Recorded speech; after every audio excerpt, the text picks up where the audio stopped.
Maligayang pagbabalik sa Filipino Movie Recap. Ikukwento ko sa inyo ang isang drama at action movie na pinamagatang The Villagers. Now sit back and enjoy the movie.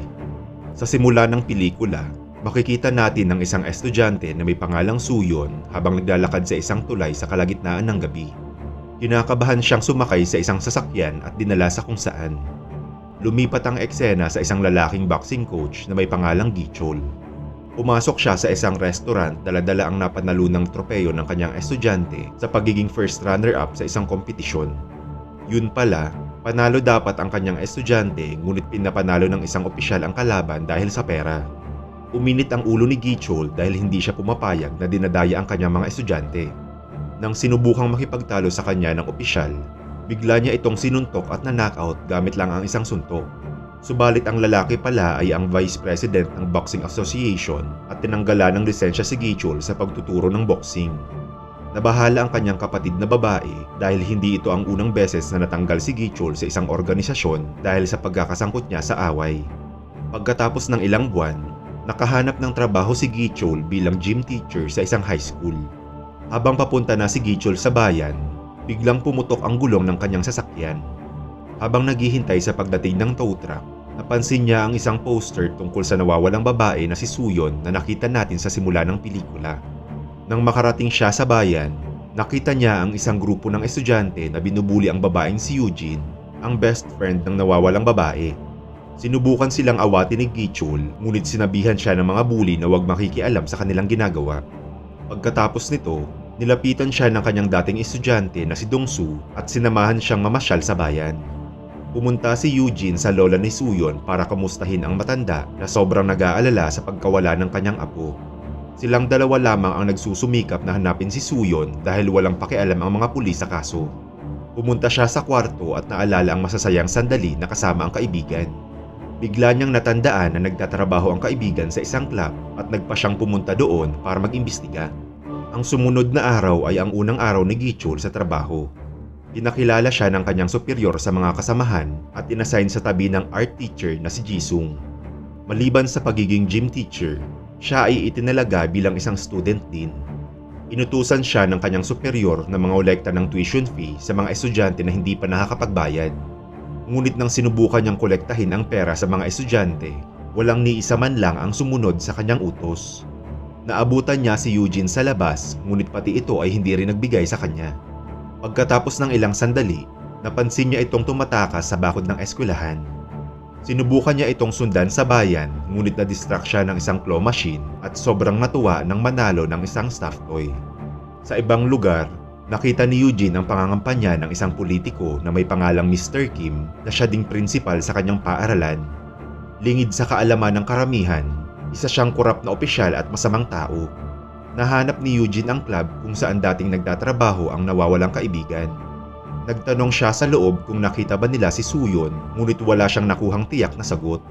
Nagalit sa kanya ang manager ng club, ngunit buti na lang ay dumating si Gichol at nailigtas siya sa mga lalaki. Pinagsabihan niya ito na wag nang makikialam sa kaso pagkat ginagawa na ito ng mga pulis. Habang pauwi na si Eugene sa bahay, sinundan siya ng isang lalaki at sinubukan siyang dukutin. Samantala, napansin ni Gichol na naiwan ni Eugene ang cellphone at bumalik para isauli ito sa dalaga. Habang nasa daan, naabutan niya ang kidnapper at nagmadali itong tumakas nang malapit na siyang mahuli ni Gichol. Dinala niya si Eugene sa ospital at nagbigay ng opisyal na reklamo sa mga pulis. Subalit nang malaman ng hepe na si Eugene ay kaibigan ni Suyon, agad niyang dinismiss ang kaso na para bang may tinatago siya tungkol sa pagkawala ni Suyon. Pagkatapos, kinausap ni Gichol ang kaibigang pulis tungkol sa kaso ni Suyon at napag-alamang hindi pa ito opisyal na pinafile ng mga pulis. Pinagpalagay nila na pumunta lang ang dalaga sa ibang syudad upang tumakas sa kanyang obligasyon. Alam ni Gichol na hindi ito totoo at ginawang misyon na imbestigahan ang kaso gamit ang kanyang sariling pamamaraan. Pumunta siya sa bahay ni Suyon at nakilala ang kanyang lola. Hinikayat niya itong magsampa ng opisyal na reklamo upang mapilitan ang mga pulis na simulan ang pag-iimbestiga sa kaso. Gumana ang kanyang plano at si Dongsu ang nag-file ng kaso para sa kanila. Gumawa din siya ng pag-iimbestiga sa eskwelahan. Sinabi sa kanya ng guro na si Suyon ang pinakatamad na estudyante sa paaralan at lagi din itong absent. Pinaalam sa kanya ng guro na wag na siyang makikialam sa kaso para sa kanyang seguridad.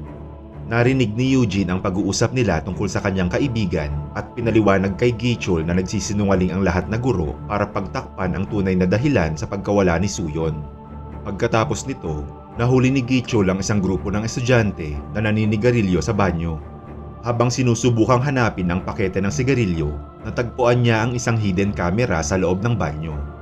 Agad siyang pumunta sa principal para ipaalam ang nalaman, ngunit hindi siya nito hinayaang makapagsalita at pinagsabihan na wag nang makialam sa kaso ni Suyon. Dahil sa pagkadismaya, hindi niya na pinagbigay alam ang tungkol sa nahanap na kamera. Nagpa siya siyang alamin kung anong nilalaman ng kamera sa kanyang computer. Kanyang nalaman na sinet up ito ng art teacher na si Jisung na nagkataong nakaupo sa tabi ng kanyang lamesa. Agad niya itong pinuntahan para pagsabihan, ngunit hindi niya na ito naabutan. Nang makakuha ng oportunidad, binuksan niya ang laptop at nasorpresa nang makita ang palitan ng mensahe sa pagitan ni Jisung at Suyon. Sa gabing nawala ang dalaga, meron siyang mensahe kay Jisung na sunduin siya sa may tulay. Patunay ito na meron siyang nalalaman tungkol sa kaso. Agad na tinawagan ni Gichol ang kaibigang pulis, ngunit hindi ito sumasagot. Sunod niyang tinawagan si Eugene at tinanong kung nasaan ang dalaga, ngunit kasama niya pala si Jisung na inalok siyang ihatid sa bahay. Pinaalam ni Gichol ang lahat na natuklasan kay Jisung at sinabihang mag-ingat sa kasama. Tinanong niya si Jisung kung saan sila pupunta at tinext ang lokasyon kay Gichol upang madali siyang mahanap ng guro. Napansin ni Eugene ang keychain na kapareho ng sa kaibigang si Suyon. Sinubukan niyang magtanong tungkol sa kaibigan, ngunit sinuntok siya ni Jisung at doon nawala ng malay. Nang magising si Eugene, nakakulong siya sa kwarto ni Jisung habang nakagapos ang kanyang kamay at mga paa. Nakita niya sa loob ng cabinet ni Jisung ang cellphone ni Suyon. Bago pa siya makagawa ng masama sa dalaga, biglang dumating si Gichol at pinilit na makapasok sa loob ng bahay. Sinubukan siyang pigilan ni Jisung, ngunit wala siyang nagawa laban sa dating national boxing champion. Sinuntok siya ni Gichol at tinali ang kanyang mga kamay. Nagmakaawa siya kay Gichol na huwag magsusumbong sa mga pulis dahil mawawalan siya ng trabaho, ngunit walang pakialam sa kanya si Gichol. Nagtanong siya sa bastos na guro tungkol kay Suyon, ngunit tinanggi nitong meron siyang kinalaman sa pagkawala ng dalaga. Ayon sa kanya, tinawagan siya ni Suyon upang magpasundo mula sa club. Habang nasa loob ng kanyang sasakyan, nakatanggap siya ng tawag mula sa isang tao at sinabihang magpaiwan sa gasolinahan. Sinabi ni Suyon na merong susundo sa kanya kaya hindi na nakialam si Jisung at umuwi na sa kanyang bahay. Pagkatapos ng ilang minuto, hindi siya mapalagay sa pag-iwan ng mag-isa sa dalaga. Ngunit nang binalikan niya ito, wala na si Suyon sa gasolinahan. Nahanap niya ang cellphone ng babae sa CR at kanya itong tinago. Maliban doon, wala na siyang alam sa iba pang nangyari. Kinalaunan, pinakulong din si Jisung dahil sa kanyang ginawang kasalanan. Ngunit hindi pa din naniniwala ang mga pulis na dinukot si Suyon kahit meron ng nakuhang ebidensya si Gichol at agad na pinaalis ang guro. Nang makaalis na si Gichol, tinawagan ng hepe ang isang lalaki at sinabihang mag-ingat dahil iniimbestigahan sila ng guro. Pinapatunayan lang nito na merong ibang sangkot sa kidnapping at kasabwat nila ang hepe ng mga pulis. Sa sumunod na araw, pinatawag si Gichol sa opisina ng prinsipal at tinanggal siya sa trabaho dahil sa pakikialam niya sa kaso ni Suyon. Malinaw na para kay Gichol na sinusubukang itago ng lahat na tao sa bayan ang totoong nangyari kay Suyon. Habang nag-iisip ng kanyang sunod na gagawin, tinawagan siya ng kaibigang pulis at pinapunta sa isang lokasyon. Nang makarating siya sa lugar, nakita niya ang bangkay ni Suyon na isinasakay na sa isang ambulansya.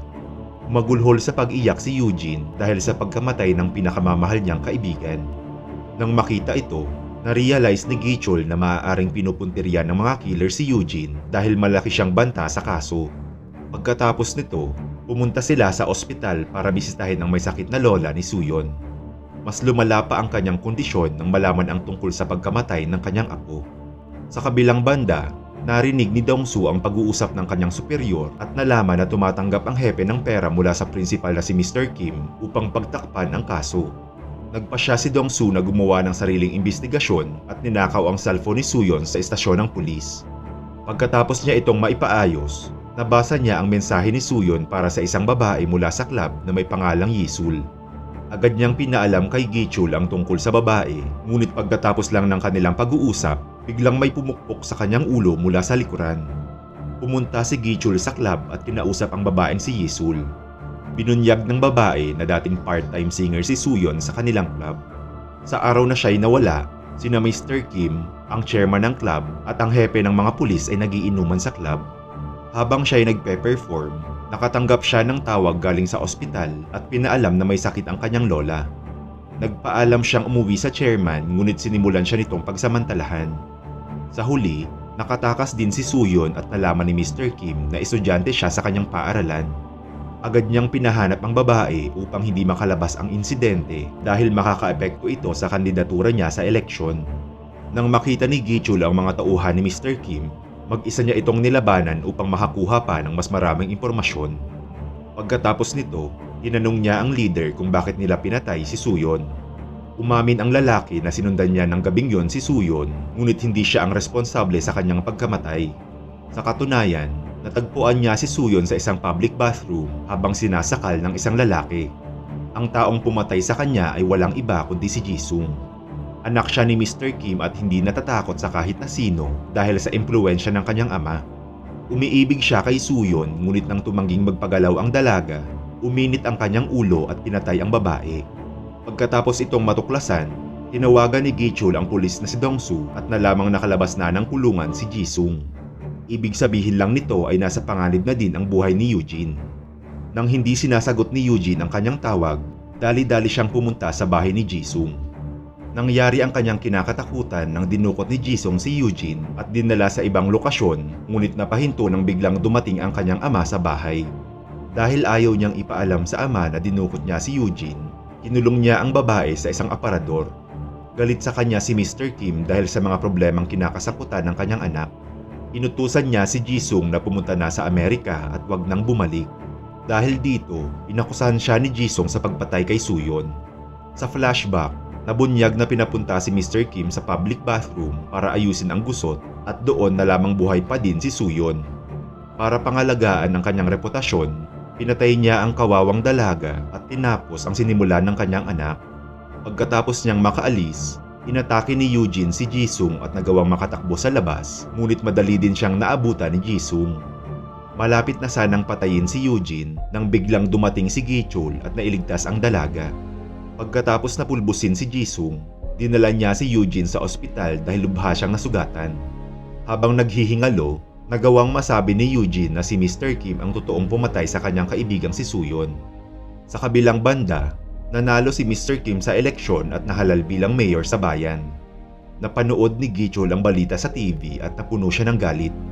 Nagmaneho siya ng kanyang sasakyan sa highway at binunggo ang sasakyan ni Mr. Kim. Pagkatapos na patumbahin ang driver, naglakad siya palapit sa politiko na sobrang kinakabahan na sa ngayon.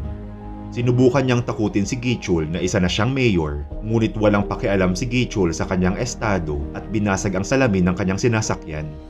Sa huli, dumating ang mga pulis at inaresto si Mr. Park sa pagpatay kay Suyon sa tulong ng kaibigang si Dongsu.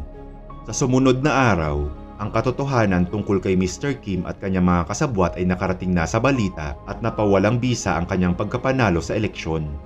Sa huling eksena, binisita ni Gichul si Eugene sa ospital at iniwan ang staff toy na kanyang napanalunan sa claw machine. Lumipat na din siya sa ibang syudad, umaasang makakapagsimula ng bagong buhay.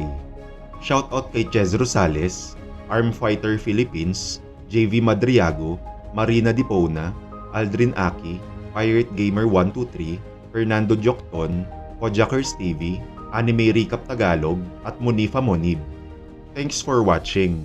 Subscribe for more videos gaya nito.